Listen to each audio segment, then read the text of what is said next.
La compétence clé dans le domaine de la prise de parole en public, si on peut qualifier cela de compétence, c'est l'audace. Une oratrice ou un orateur est constamment connecté à l'instant T. Là, par exemple, on est en train de discuter. Si je suis constamment dans le calcul et dans le contrôle de ce qui doit se passer au moment où je dois parler, je ne serai pas dans le contrôle de mes mots. Ce qui paraît paradoxal pour certains, mais il y a deux types de maîtrise.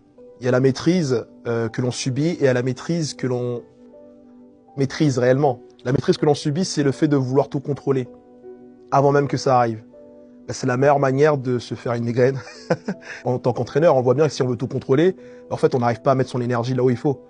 La réelle maîtrise, c'est se dire, ok, en dépit de l'instabilité environnementale, en dépit de ce semblant de chaos qu'il y a autour de moi, je vais, moi, rester stable. Et l'oratrice ou l'orateur a ceci d'impressionnant, c'est que il a cette intrépidité, c'est-à-dire un courage qui est le fait de se dire, dans tous les cas, je vais le dire. Dans tous les cas, je vais dire ce que j'ai à dire, en dépit de ce qui va se passer. Donc ça demande beaucoup d'audace. Ça me fait penser à une citation d'un romancier italien. Alors je crois que c'est Felipe Lope de Vega, ou Félix Lope de Vega plutôt, qui dit que le bonheur est le prix de l'audace.